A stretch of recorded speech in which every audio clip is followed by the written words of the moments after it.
Hello, Autobots and Decepticons. We're back with some more exciting news for Transformers Reactivate. I'll be honest, I had a completely different video planned and it was going to be lengthy, but today is going to be on the hot topic of Transformers Reactivate being shown at Unreal Fest 2023 and some dates to keep an eye on. Please, take everything you hear with a grain of salt. The information is reliable and can possibly be dated too. Prior to the surprise announcement from Splash Damage this week about attending Unreal Fest 2023, many fans were starting to fear the possibility of Transformers Reactivate being completely canned or canceled, which is understandable considering we haven't heard from Splash Damage in almost a year. We technically still haven't even on the official website, updates, Twitter page, etc. The only place we are hearing about Transformers Reactivate is at a closed doors event for developers only. It is a private event that will have to be verified who will be attending this next week. So they're going to be in LA, I believe, and from the website, they will actually verify who you are. So nobody from like the press could probably get in easily, or some random content creator like myself or something like that joining in on this discussion or whatever this is that they're showing, and they will probably kick them off the list if they notice somebody specific joining in on the event. Prior to that, we had a small scare from someone throughout the past few weeks thinking that Transformers Reactivate was removed from Bulkhead's official website, when in reality they never had it listed to begin with. So soon after, I decided to reach out and was told by someone working on the game this, quote, "I am still working on the project." Yes, it's vague, but to put it simply, the game is not canceled, guys. So if anyone did think the game was canceled, then this should be enough confirmation to everyone that the game is still in motion. Days later, we see the post from Splash Damage announcing they will be at Unreal Fest 2023, which is absolutely surprising to hear about when it happened just days later after me trying to find out about the game being canceled or not. We can only assume if they do show anything off about Transformers Reactivate, it will simply be probably a slideshow of artwork, maybe some small in-game screenshots, nothing more. I don't expect there to be a trailer or anything substantial there at the event. I think it is simply to showcase workings with Unreal Engine 5, and it's more so to promote the game for developers or writers that are out there, or more directors that are in the industry to join on their team. And I think that's kind of what they're going for. They had their job posting or whatever they had about a month or two ago, I think, and they were trying to hire new people on. And I don't know how successful they were. Maybe they were very successful with that. But also at the same time, I have no doubt that with Unreal Festival 2023, they're probably also doing the same kind of idea, talking to other developers, encouraging them on what they're working with Unreal Engine 5, with this big title, Transformers. And they are probably encouraging some developers or hearing what they are working on, and maybe even getting some ideas themselves while at Unreal Festival 2023. I assume this is going to be a closed door event because, of course, it's a private event, they call it.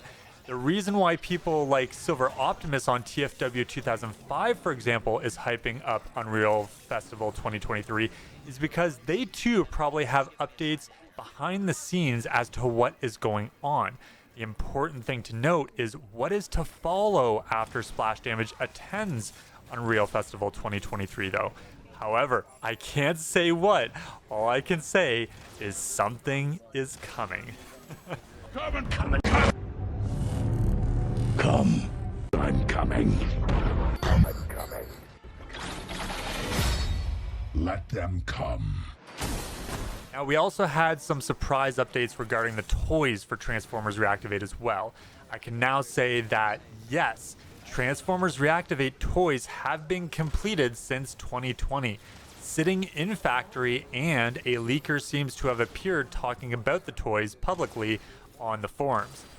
They showed up on the TFW 2005 forums talking about the 2-pack Optimus Prime and Soundwave figure we heard about a while back.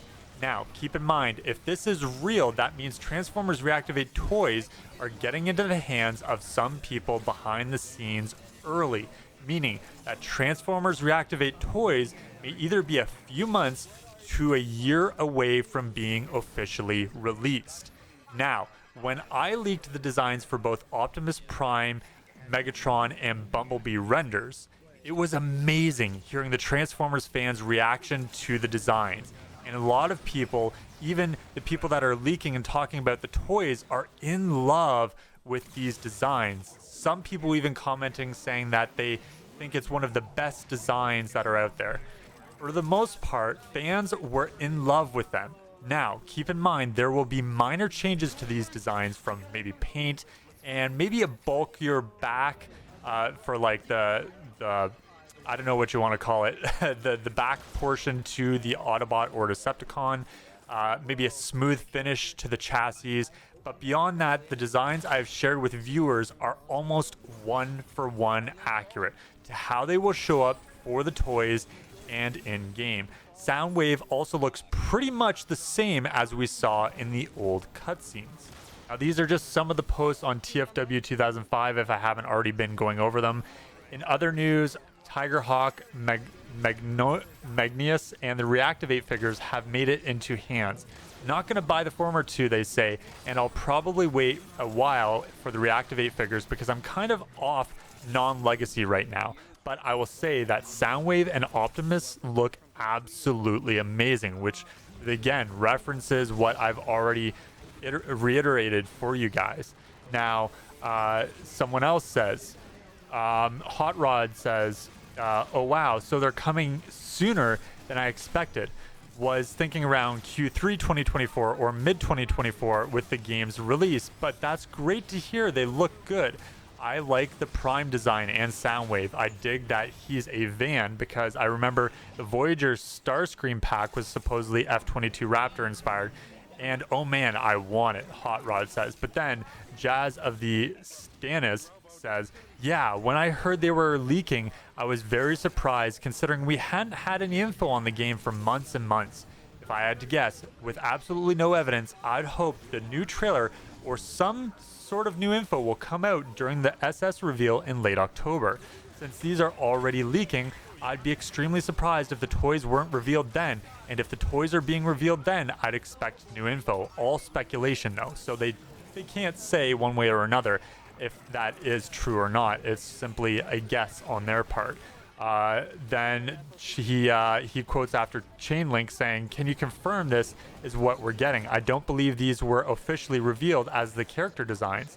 And then what this Jazz guy says is Optimus is dead on in both the robot mode and alt mode. Beyond some missing paint apps in minor places, he looks like he rolled right out of the screen. Biggest difference I see is the truck bed, which is still extremely clean but doesn't have a trailer hitch or full back bumper. He's got a bit more back kibble on robot mode, but it seems to be mostly accurate and it's decently clean. Soundwave seems to have a few more differences but still looks great. Most notably, his chest is a lot more smooth and solid and lacks the WFC claw details below the window. His shoulder gun is a little pointier and his shade of blue is a bit darker and more navy. His alt mode is far less ornate without any of those harsh details on the front bumper, which means his chest window is right there on the hood like Evergreen Soundwave, and it doesn't look like it's a Fox part. And his wheels are more standard. The head seems more or less accurate though. More than anything though, and my opinion may change if I get them in hand, they say, these just look like some of the best Studio Series style figures in a long time. They just seem so solid and high quality. If this post here doesn't scream how absolutely amazing the Transformers Reactivate toy designs and in-game character designs are going to look for this game, then I don't know what is. Guys, if you are a collector enthusiast for toys, if you are a big Transformers fan, gamer, whatever you want to say, if you are in love with the G1 Series 2 and you just want to see a more modernized design of the G1 characters, And you guys have to play Transformers Reactivate. It is probably going to look absolutely amazing, just the designs alone, and even as a collector, it's going to be probably most likely a good line that collectors will want to actually own. And it's just so amazing for the Transformers gaming scene and everywhere else in the Transformers scene. Fans all around are going to love these characters to some degree. They may not like certain details, but for the most part, their designs are just that good and high quality. And I don't know if I'm going to post it on screen, but some of the artists that have actually worked on these characters are well known. So you know it's going to be good, essentially. Now, the toy line is going to be released sometime in 2024. Now, what I also am about to reveal can be considered a rumor for now. Take it as you will. Transformers Reactivate closed beta test is scheduled for sometime mid-2024, and the game is set to officially be scheduled for 2025. I assume early 2025, but no date set yet. If the leaks and rumors keep coming, we may start to hear a lot more about the game in the coming months, and especially next year. Splash Damage knows we have been waiting for a long time. It's possible that marketing may start early next year. However, to keep us happy though, they may start to roll out more small things on the game. Who knows? So, with that being said, could we see another trailer at the Game Awards now that the game seems to be picking up speed again? I'll leave that with a question. Originally, I told you not to expect anything for the rest of this year. That still may be the case, but who knows? Splash Damage may be able to pull off another Unreal Engine 5 trailer like we saw with the announcement trailer, just to keep us happy. Until I hear more closer to that time frame, I won't know myself. Coming up next, I have a few new juicy videos planned related to Transformers Reactivate, so please stay tuned for more, and I look forward to seeing you all in my next video. Please take some time, like the video if you thought this was helpful to you, and of course subscribe to the channel if you want to see all of that action for Transformers Reactivate, toys, and all that walkthrough guides, gameplays. Maybe I'll be hanging out with other content creators. Shout out to Swiss Prime and Fire Brothers. I hanged out with those guys on their live stream, and that was fun. And hopefully some other fans and others, I can also hang out with you guys as well. And friends, of course, too. I would love to do more videos alongside other people, and I think that would be pretty awesome. Maybe we can even start a podcast with content creators and talk about the game as well. I would love to do all kinds of content for you guys for Transformers Reactivate. So if you want to see all of that action here on my channel and of course elsewhere, be sure to subscribe to various places of my social media, Twitter, YouTube, and various other places as well. Thank you guys. It's been a blast, and of course I look forward to seeing you all in my next video. This is RoboGamer1 HD, over and out.